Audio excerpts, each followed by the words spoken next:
I'm Thomas, and you are listening to the Gracing Podcast, where today we are doing our third and final Unbound recap episode. And probably you already guessed, this time we are doing it together with Karolina Migon, fresh or by now not so fresh anymore, of her Unbound win. Hi, Karo. Nice to have you back on here, actually. Thanks. Nice spelling of my name. Good job. Thank you.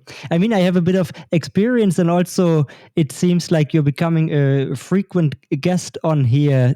We talked after you won the Trucker 360, and now again after winning Unbound. It's fair to say you had quite a good month. Yeah, can't complain. So, even though right after Unbound you went straight onto a road trip through California, you did already talk a bit publicly about your Unbound out there. And yes, we are also going to get to the race day itself here, but I figured let's start a bit before this, because your path to Unbound is actually pretty interesting. And like what I'm very interested in is, so you, as I just mentioned, did the Trucker 360, which you had won already the year before, and you also were aware that you are doing Unbound. Now, there are several pros who always decide to go for the Trucker 200 to be in their best shape at Unbound, and who also hesitate to doing this kind of big effort before Unbound. So I was wondering, actually, between the two races, I think both are very important for you, but did you have a prioritization between the two? So because I won the Trucker the year before, that was for sure my main goal, to defend the title, and also because I just really like this race. And I knew that my family will be there, my friends. So that was my main goal, and that was the event that I was preparing mainly for. And then the other A race was Unbound, but they are so close to each other that when I talk with my coach, it's like, we'll see how we'll do it. But also they are so close to each other, so when you have like top shape at one, then you can still like keep it and build even higher, like be even more fit for Unbound. And that's what worked out for me.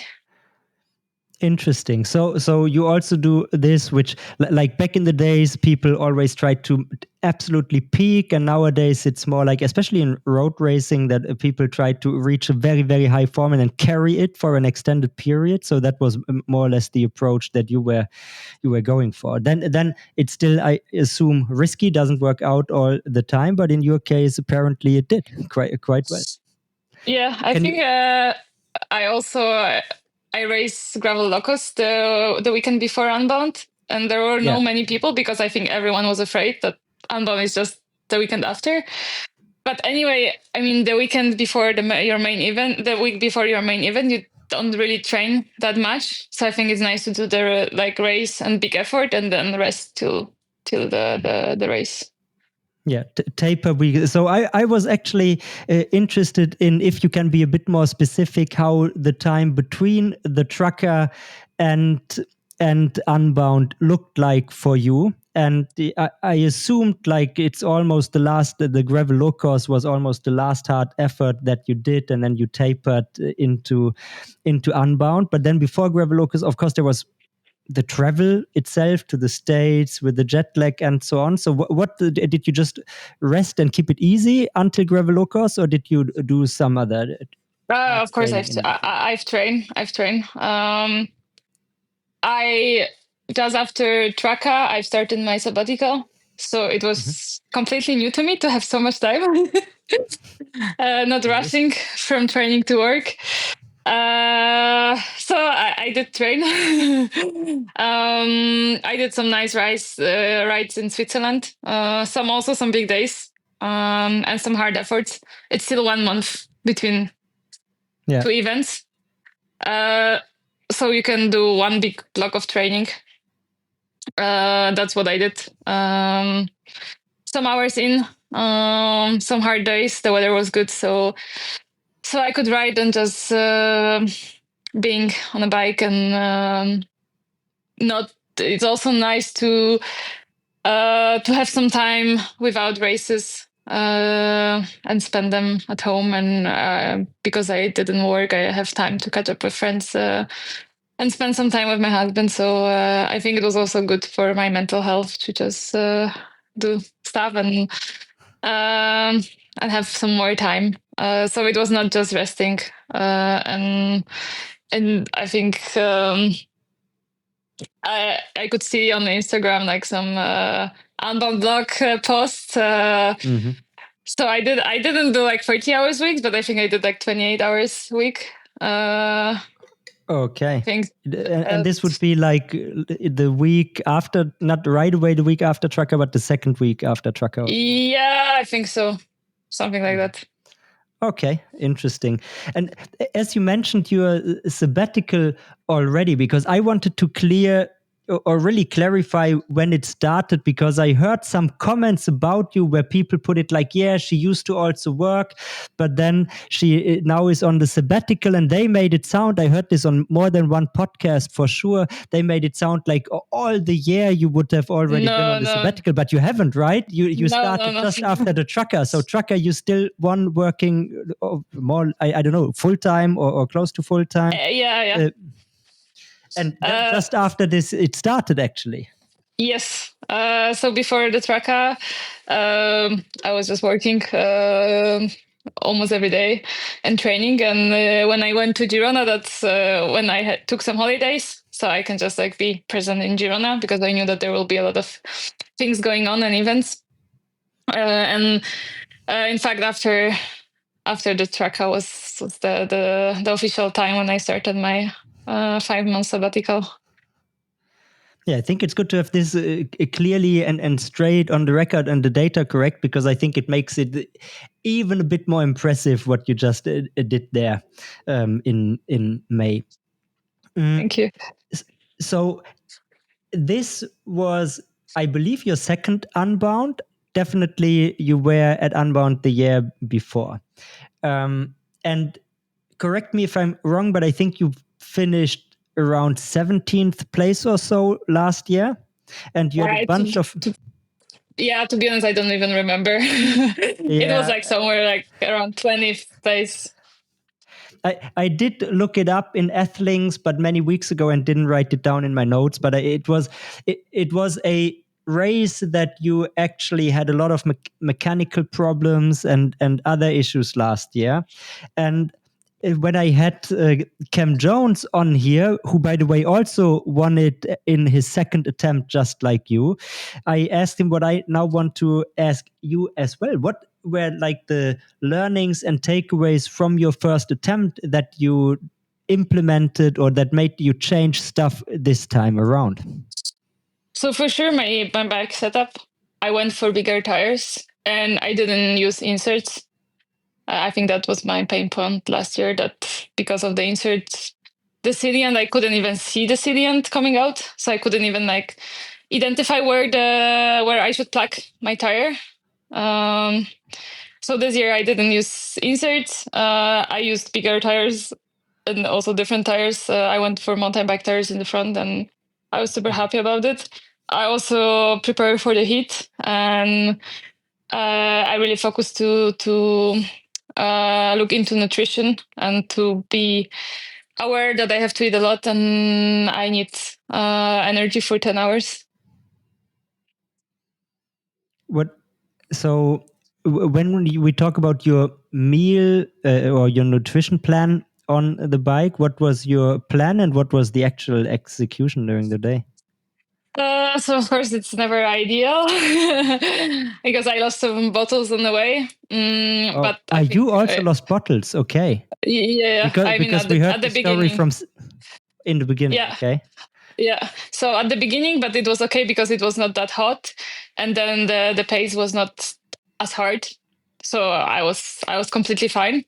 And then I gave 1 bottle to Cecily, but I felt good. I also prepared for the heat. So let's say like the hydration, I knew that I won't have issue with that because my body was prepared. And I ensured that I cooled down my body, and we had a lot of ice at the feed zones and cold water. So in Musette we had ice that we put on the neck, and then 2 bottles, one with water to drink, another bottle of water to pour on yourself, and that helped me a lot to feel fresh. Yeah. So already two good learnings. Anything on like the like mental side that you took away from last year? Yeah, I think Because it's a hectic race usually. Yeah, in the beginning. And also after last year Unbound, I knew that everything can happen. You can puncture like I did last year after 40 minutes, and you're out of the race basically. So I didn't have any pressure on me. I was just, it's 1 day race. Everything can happen. I can have like bad day, or I can have like amazing day, and you just never know. So I was just okay. I mean, the result is one thing, but also the all the way that lead to the race, it's really important. And then you have many more race coming this season, so it's not a big drama if it doesn't go as you want. And last year I just flew to US for Unbound, and that was a bit disappointing. At least I finished the race, but it's like you fly, you take like you spend so much time, and then there is like no result at all. So this race this year I decided to stay a bit longer in US and do a bit more races, so I can come back with some nice memories. When did you go to the US? Like almost 2 weeks before Unbound, right? Yeah, I think 1 week and a half, a couple of days before Gravel Locus. So, and then you already told us that you raced Gravel Locus 1 week before. And when did you arrive in Emporia? So in Emporia, we arrived, do I remember correctly, on Wednesday. So we stayed a bit outside. We stayed in a bit of on west from Emporia, I think 1 hour drive. But anyway, the weather was so bad that we could have stayed in Texas. So we couldn't ride or do any. I mean, I just rode on road, straight lines before Unbound. I didn't do any recon. And where are you staying, in the Par House or somewhere else? Yeah. That So was the Par House, okay. Yes, of course. So first we like we just stayed after Texas. We traveled together to the place that was 1 hour drive from Emporia, and then we moved together to Emporia. Because I had after Unbound, the Holy Spirit of Gravel, who gave you a visit at the Par House on here, and she talked about a little trip to the Par House. What were the vibes like in the house? Really nice. Of course, I mean, it's always good to have people from PA around you. Also, the staff, and part of the staff was Matt, that couldn't race Unbound, unfortunately, but he helped us, and I think he was the best soigneur ever because he's also a racer, so he exactly knew what we need. We didn't have to like say anything. It was like everything was there. It was really nice. And also preparing the bikes and making the decision of the tires and equipment. It made it easier to have people racing the same race and just consultate like what they are going to do and talk like, okay, like maybe you need to take out your chain catcher because it might be muddy, right? Yeah. Who is taking care, or not taking care, but who's making like all your setup and equipment decisions? Like, do you do it all on yourself? I do it. Yeah. Okay, so I do it all on myself. Then I can only blame myself if something went wrong. But I also trust myself, and I know like what I will have to deal during the race, and if I know the course more or less, then I can take the right decision. And like, you have a background both on the road and also on the mountain bike, so I guess you really can judge the entire bandwidth of equipment choices that you nowadays have, including also suspension, which becomes more of a thing these days, which I guess is helpful. Yeah, but I also like simplicity, and I also like to use the setup that I've already tried. Also, for big races, you don't want to test new stuff. Yeah, definitely. No, I just mean, but you have like all ends of the spectrum that somehow converge in the middle at gravel. Yeah, I think I have enough of experience to make my own choices. Yeah, that's for sure, and you do it quite successfully. So, like, back to the house. How much plotting is going on there? Like, you are there. I assume Cecily is also around. You have Morgan Aguirre around as well. And like, what is the plotting there? How much do you talk about like race tactics? Not at all, or a lot? I mean, we talk a lot about the race itself, but not I mean, there is no team tactics in gravel still. And we are happy if like any one of us win. So it's really like, it doesn't matter if I win or Morgan or Cecily. I would be happy for everyone. But we talk like we talk about like what we think the race will look like, what will be the key moments during the race. So in fact, in the place that we broke away, I knew that this will be the crucial moment, and that's why I was in the front. So that's the things that we talk about, but we don't talk like, oh, what we do, like if we're in the same group or like who will be the sprinter. I mean, there is not such a thing in gravel. But also because I have some experience from road, I can sacrifice myself, and I think the girls as well. Like if I know that I'm not a sprinter, and I, for example, I don't feel fresh and good at the end. I mean, I don't mind to work for someone. I mean, work, just being helpful and trying to help. I mean, power winning is power winning, no matter what. Yeah, but still, as you say, it's really not the same on the road, and also there is not yet any proper domestiquing in gravel. Also, just because teams don't operate this way, right? All of you still have your own sponsors, your own ambitions. Exactly. So it's just not how the game is currently being played. Let's see if that changes in the future. But so is it fair to assume that still there was some talk about that it could be useful to be in a break from relatively early?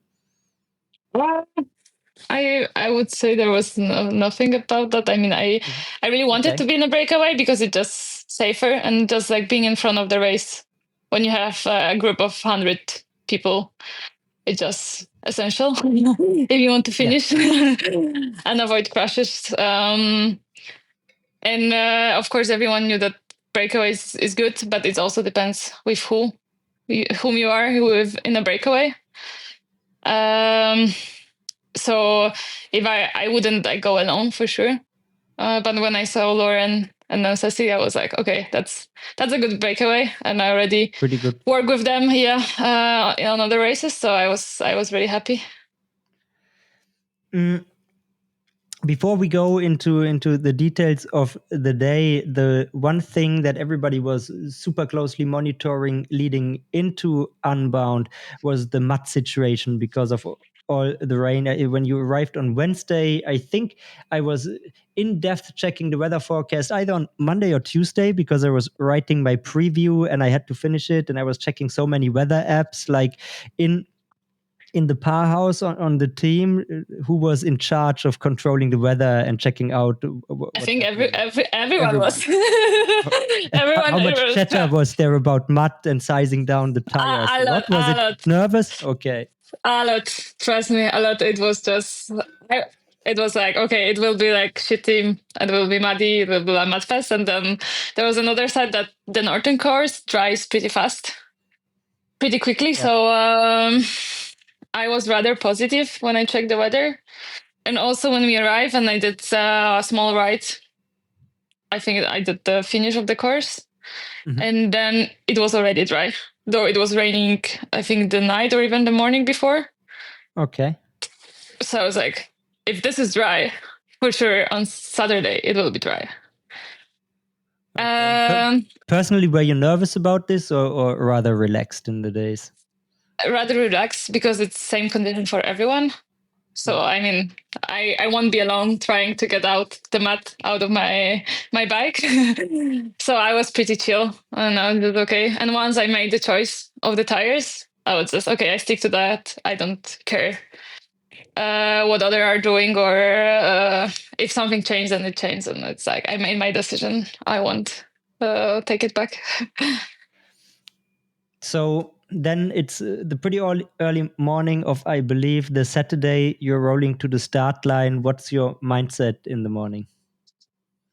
It went pretty well. I was surprised. I didn't stress at all. And my mindset was just like, okay, I just don't want to have any big mechanicas, and I just want to be in the first like group. I was sad last year that I missed the big sprint finish. Though I'm not a sprinter, but I just wanted to be there and have better result than last year. That was not that difficult to beat, but seeing all those strong women, like, okay, you never know. maybe I'll have mechanical again, and like, what then? All for nothing. So my mindset was just like to be there and to try to do my best and be present and focus.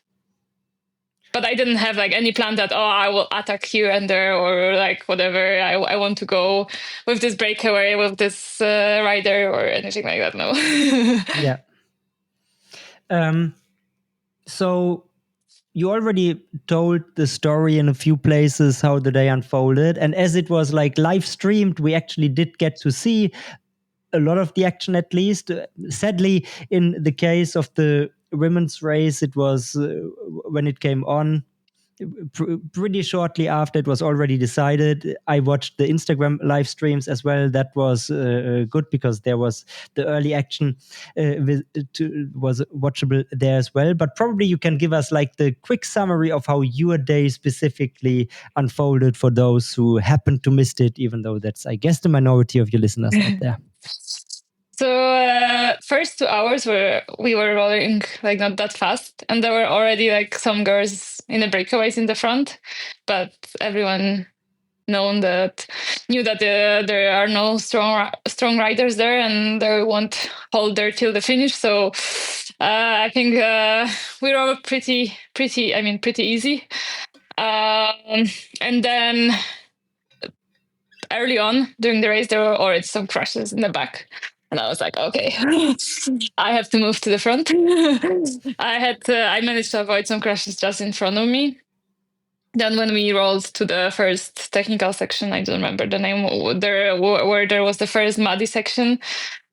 And then it started already to split a bit, but then it merged together again. And then after Esgrid, Cecily went to the front, and then I just stayed on her wheel, and he started to push quite hard on the climb, and it started to spread out. And then we took turns, and I was in the front when another crash behind happened. I had just no idea what was going on behind because I was pushing really hard. Yeah. And then I just found myself with Lauren Stevens on one of the climbs. I was like, okay, no one behind us. I couldn't see like anyone really close. So I said, okay, this is a good breakaway. So we started to pushing really hard. I think we managed to get some gap. And then I saw Cecily back behind, who managed to bridge back to us. And I was super happy to have her there. So we slowed down, we wait for her. And then we started our little day together. And to give people an idea, that was like at how many miles or kilometers to go? A lot. I think it was after 70K, more or less. Yeah. So it was still 150K to go. Yeah. Quite a long day. Quite a long day, but a very strong group of three. I assume you're super familiar with Cecily. You also mentioned that you raced sometimes with Lauren Stevens. She's a household name. On top, I guess that looked promising. Yeah. And I decided to go all in and put all my cards into this breakaway. And I really believe that we can make it to the finish line, and that's what we did. Was there also a lot of conversation going on between the three of you? No, we didn't talk at all. We just were pushing really hard. Okay. And then we talk a bit like if someone knows like how much of a gap we have, because that was also unknown. I think I know after like what time we get the information, when we got that we have around 4 or 5 minutes. So that was already Okay, that was promising. the first time gap you did get. Yes. How long roughly into your breakaway attempt was that? 1 hour probably.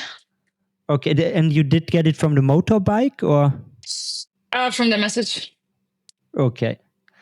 Yeah. Because one thing, the more gravel live racing we get to see, the more I realize how much you racers are on your phones during the race.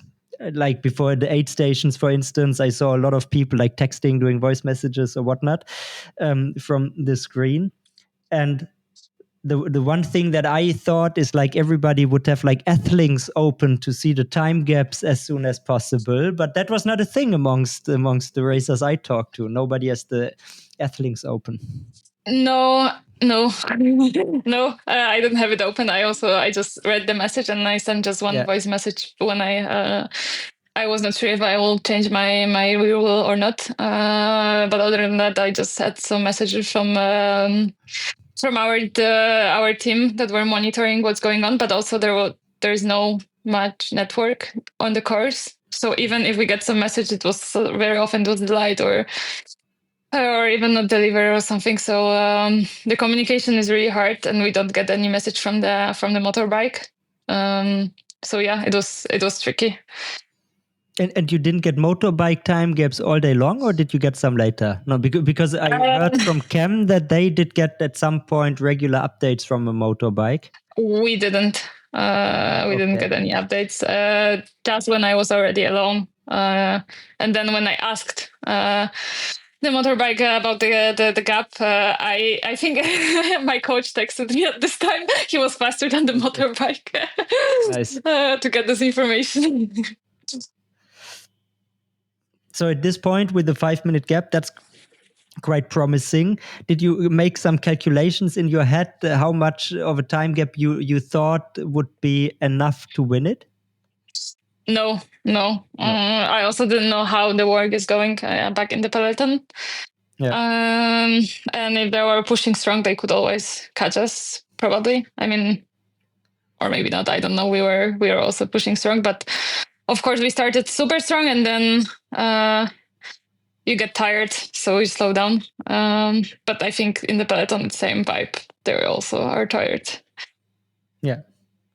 And arguably what happened there was a lot of what is sometimes called group 2 syndrome as well. People didn't want to work. Both the specialized team also, whatever. It was a special vibe. Other people who were in there are on the record already. And you out there are pushing rather hard. And then you're rolling into the second aid station. Just before aid station 2, did you already realize that probably Cecily would have problems? Was the bottle situation, I guess, was before the aid station? No, you didn't. Okay. I didn't, because she was still rolling, and when she was taking turns, she was really strong. But Lauren stopped taking turns, and that was like my lights turned on, and I was like, okay, is she playing around with us, or is she really bonking? But Cecily, I mean, I knew that she needs water, but I didn't know that she's dehydrated that much, and that she will also won't feel good afterwards. Like in a moment when Lauren Stevens stops taking turns, what do you lean towards? Towards she is playing games, or towards she is really bonking? Because I would definitely believe with her road background that she is probably just playing games, especially because she is 1 against 2. In her mind, maybe she thinks like this, and then she doesn't want to pull. That is what I would probably lean. Or did you have signs that she is already probably suffering more than you are? So I had the same thoughts as you mentioned.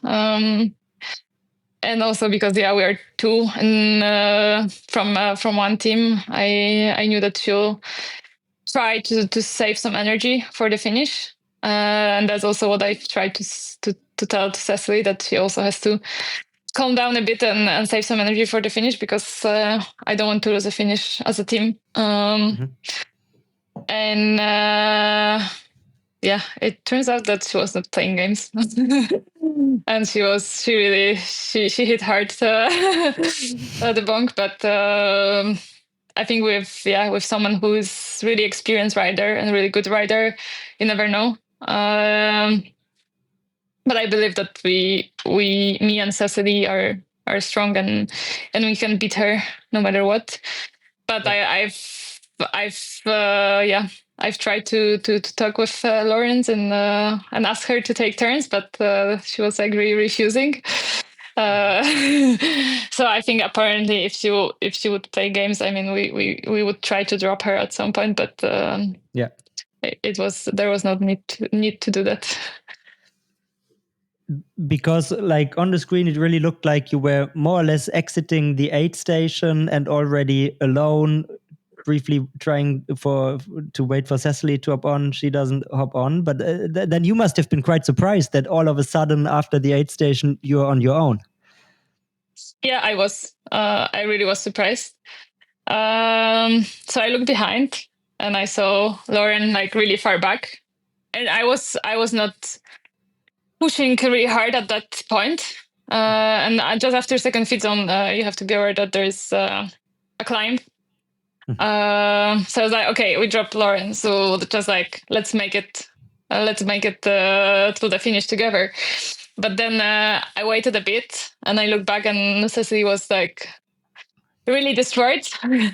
She was still faster than Lauren, but I could see that that I'm feeling way better, and that's the pace that she was pushing is just like too easy for me, and I just feel like really good.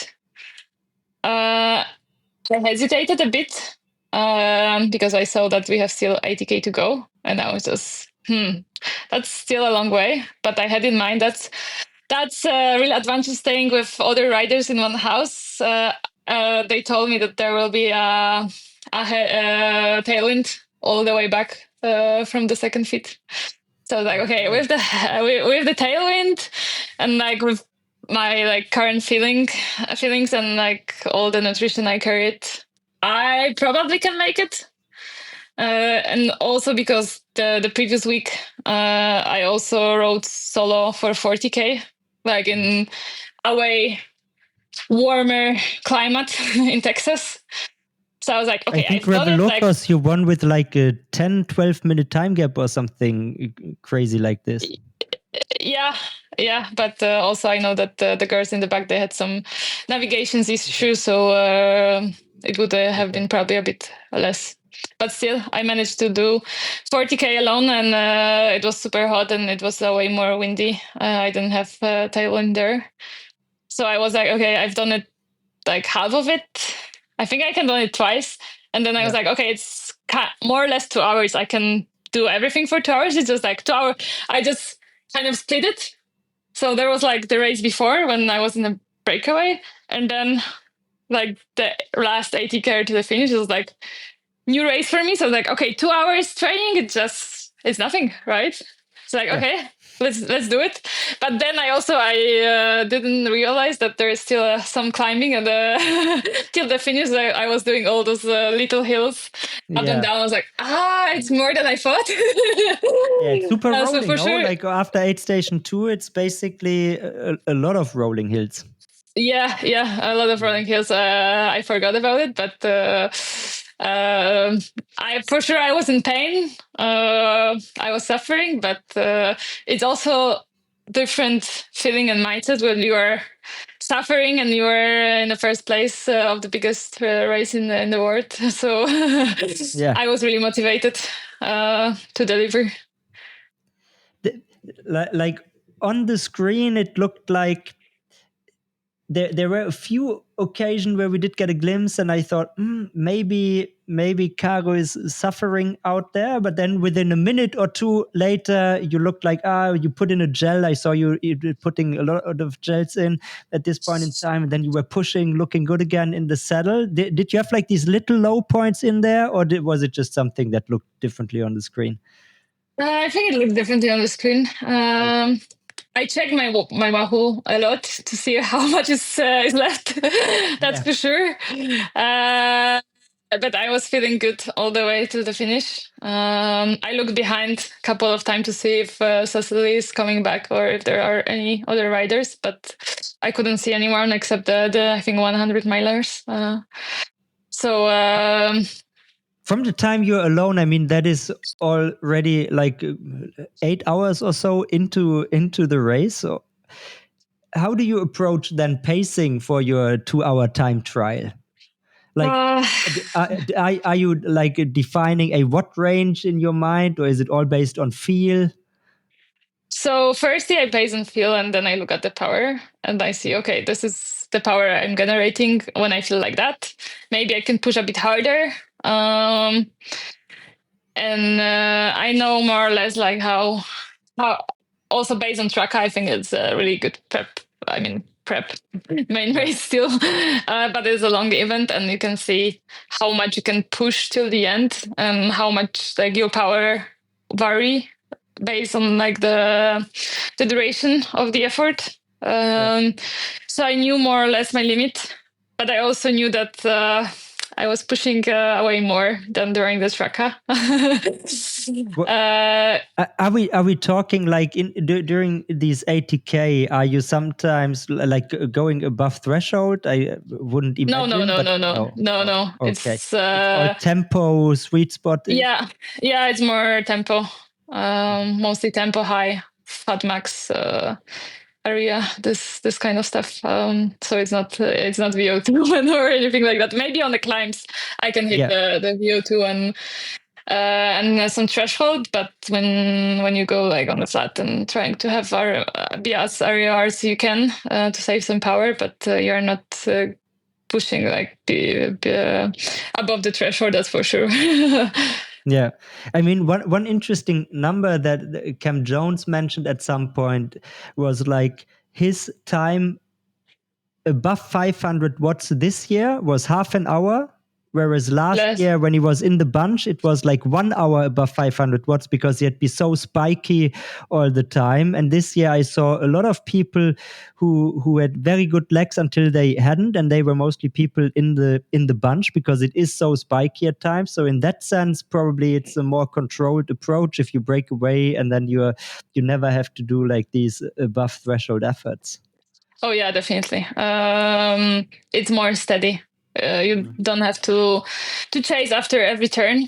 You're just taking turns, but then if you go really steady, you can save a lot of energy. And I think it's really important not to hit some numbers that can kill your legs. I could feel that it's especially in what is like a 10-hour race. I mean, it's not yet fully ultra, but it's also very different from like a UCI gravel race that is a 4 or 5-hour race. So yeah. So when you look at the numbers, I think from both me and Cam, they are not like really impressive when you look at like, I don't know, 5-minute powers or 10-minute power. But if you look at the like bigger picture, you see that we could push like steady pace for a really long time. I think you have a big problem if at some point you hit your 5-minute PR during Unbound, then probably not a good sign. So you already mentioned a topic that I think we need to talk about, even though it luckily didn't affect your race, but it was one of the main talking points after the women's race, and that is the crashes. And you, even though you were out in the front, you mentioned at least 2 or 3 crashes that you kind of witnessed, even though you didn't see who was involved.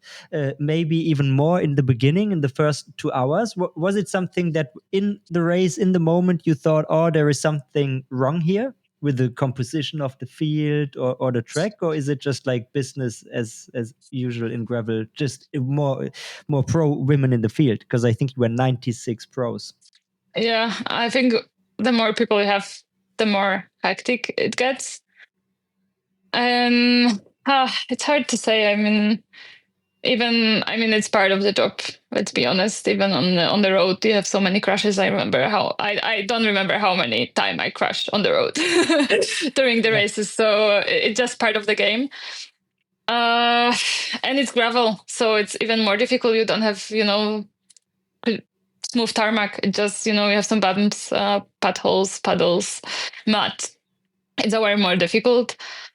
If you want to be safe, you just have to be in the front, or you just have to narrow down the group, basically. I think that's the solution. You just have to ride hard to drop others.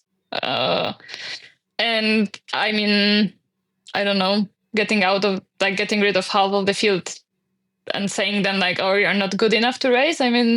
Probably I wouldn't get to race Unbound last year because I didn't have big. Okay, I had the tracker, but it was. I don't know if I would. You would have been good. Yeah, but it maybe came too late for the application process or so, if there would be one. But so you're not in favor of like a license that you need to race a race like Unbound. But everyone can get the license. You just have to pay.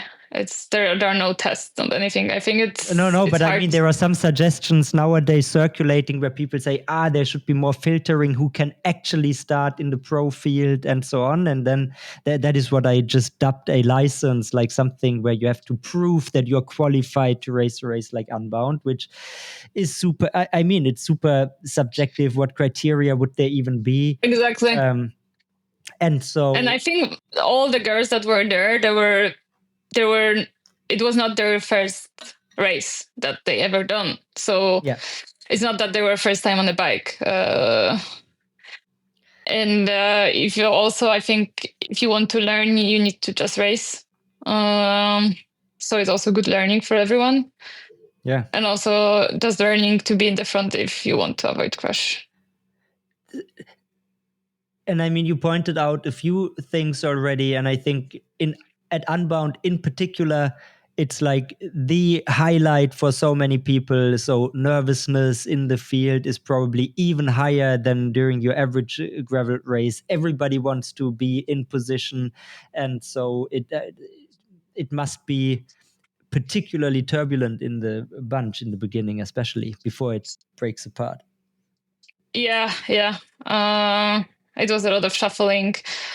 And it was for sure dangerous, but I've raced a lot. A lot more races that were way more hectic and way more difficult, and with way more people. And you need to know like what wheels you can trust. And I think, I don't know if someone noticed that, but I never too close when descending. You just need to have your space, and I prefer then to have my space and then have some space to brake and avoid someone's mistakes. And then chase back a bit, then crashing. So that's something that you also have to learn, probably. Yeah. But for sure, the situation with Clara that she waited for the ambulance, I think 2 hours or something, that should not take place. Yeah. Especially, I think we have helicopter like filming all race, but why there's no helicopter to take out someone who is injured? That's for sure. That's something that needs an improvement. Not selection like of the riders, but just like making sure we get help fast when we need it. So then you can also feel safe while racing.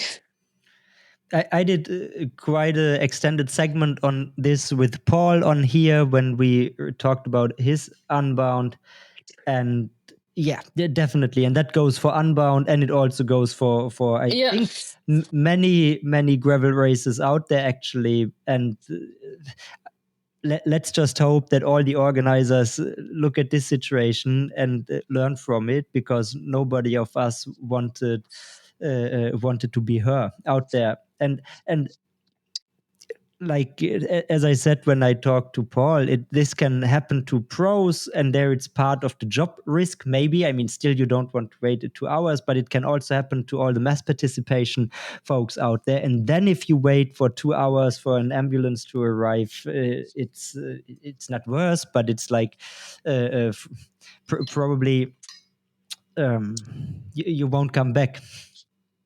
Certainly you won't. Yeah, you want, and yeah, maybe not yeah. even to bike racing. So yeah. Yeah. Quick ad break from the future.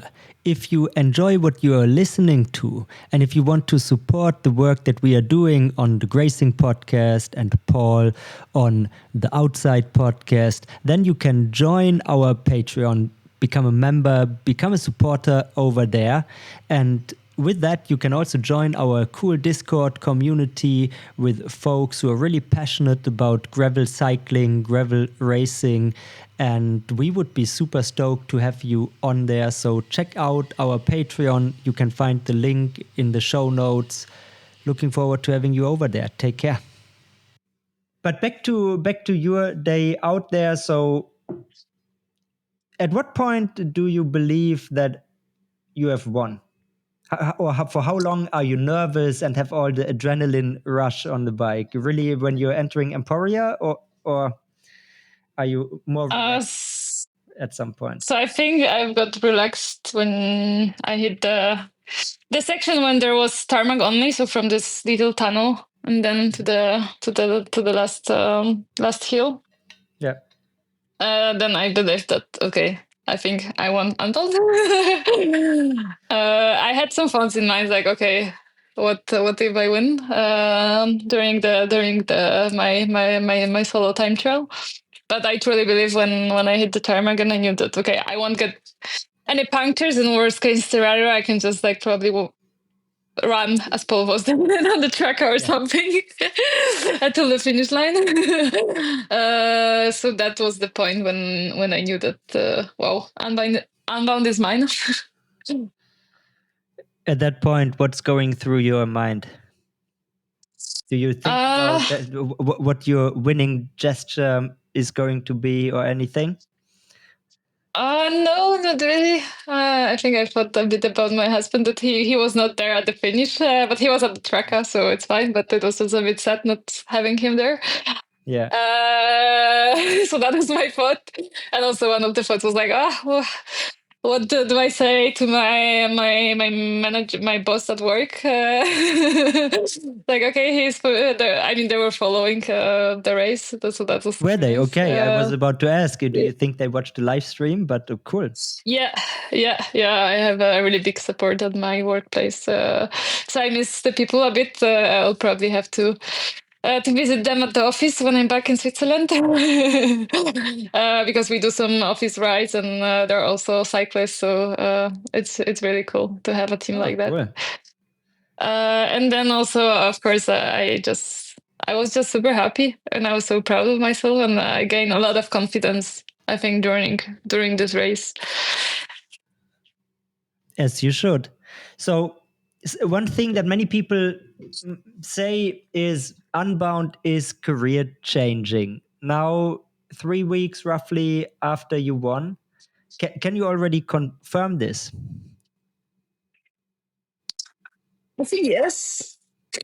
I mean, career change. I mean, it helps a lot, and I think it depends, like, what's your state, like before the Unbound. Because for me, I mean, I had a normal job, and I think I'm quite stable rider, let's say, and I'm really well organized in life as well. And it will for sure. I mean, it will change a bit my life and open a lot of new doors. So we'll see. But I'm really looking forward to the next season and the end of this year. as we mentioned already, just after you won, you hopped onto this road trip in California, disconnected a bit, but I assume by now you probably caught up with your inboxes, Instagram DMs, and so on. What was like the most interesting message that you had in there and that you can talk about? And there were many nice messages. I think a lot. I mean, I was surprised that the other elite women, they texted me with congratulations. I think that was the biggest surprise, that they were like, "Wow, you are so strong," and they were also happy for me. So I think that was a big surprise for me, to be honest, to see all the messages from other women. Yeah, and then in terms of requests, I mean, you don't have to give us any names and so on, but I was one of the, I assume, very many gravel specific podcasts that reached out to you. Was there also some other media interest, maybe some even general interest media back from Poland or so, that was interested in your victory? Anything on that end? Yeah, I've got a lot of invitation for the interviews, podcast, a lot of questions. I've got some nice invitations that I accepted, but I also try to filter it out because I mean my time is limited, and I also don't want to waste too much energy on no bike related things. But I also try to support firstly like my hometown. I mean the Poland that I don't live anymore, but there are many people I think that I inspire, and that I was also not aware of that. Because Is it when I a moved to story Switzerland, there in Poland? what Is it is? your win? Is it something that was featured in Polish Yes, media? yes. Yeah.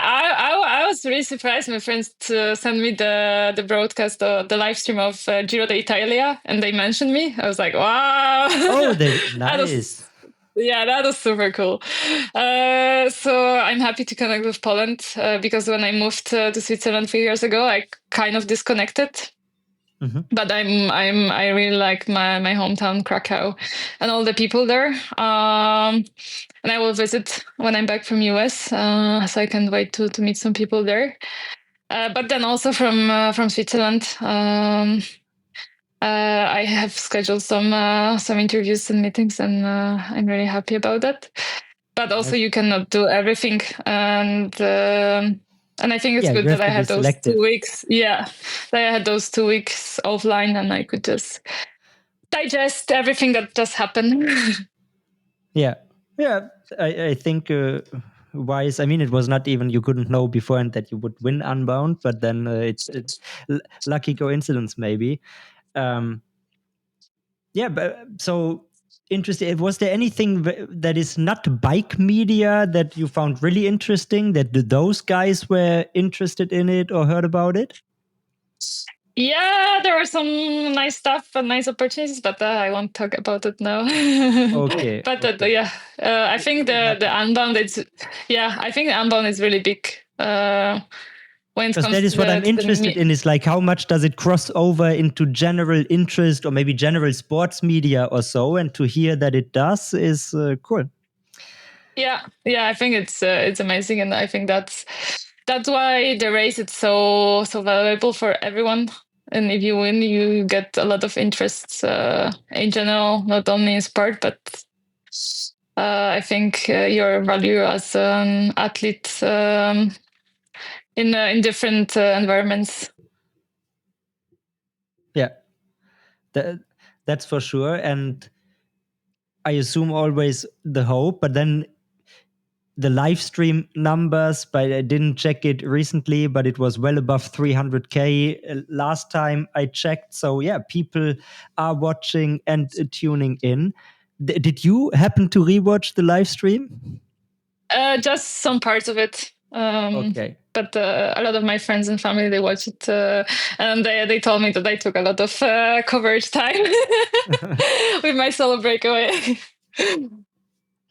Yeah, you did, and good on you. I mean, it's also for us fans and the spectators of the sports. It's so cool to see it because without the live coverage, we just even the riders. Like I saw that you are riding your bike a lot in the Super UCI illegal position that I also ride my bike in very often, where you just place your forearms in the middle of the steerer, and that is something you can only know this if it is broadcast live, and it was. So for the gravel ecosystem, definitely a big step in the right direction, and let's hope that more and more races happen to be broadcast or streamed in live, because Yeah, that I think definitely it's helps a lot.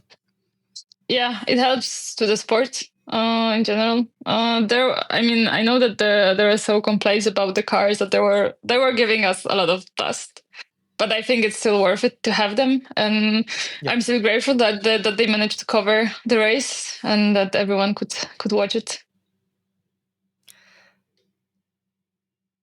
We already talked about the work that you have, and you mentioned that you might have to talk to your employer. People who probably don't know, but you are a software developer.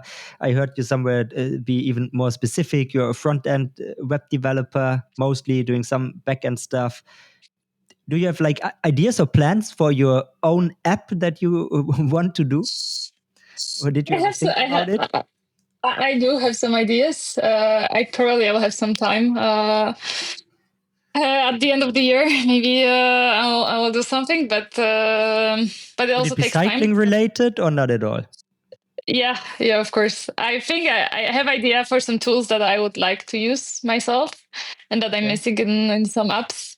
Even for my master degree, I just try to do some kind of training peak stuff. So I've tried to do some applications. We'll see.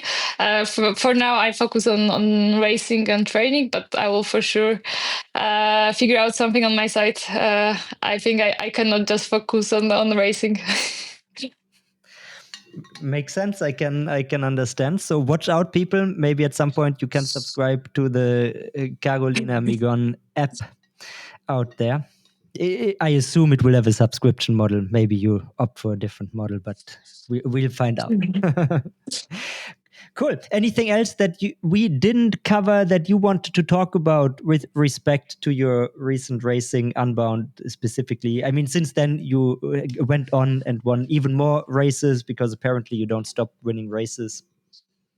Yeah, it's yeah. I have a good streak of wins right now, and I'm happy to win some races in US. That also was my goal of the season, to win a big race in US. It happened to be the biggest one in the world. Yeah. So I'm super happy. I mean, the last one you did, if people didn't follow, was Lost and Found. Was that your last US race, or are you going Yeah, to? yeah. Yeah. No, I mean it was last weekend. Yeah, So I have but four races in a row right now. When I'm back from US, I have straight away UCI race in Germany, and then I have some time off. nice. So full calendar, full racing. Thanks a lot for making the time to jump on, talk about your Unbound experience, and hopefully, if you keep winning, I will invite you back on. Certainly. Thanks a lot. It was Cool. nice to talk with you.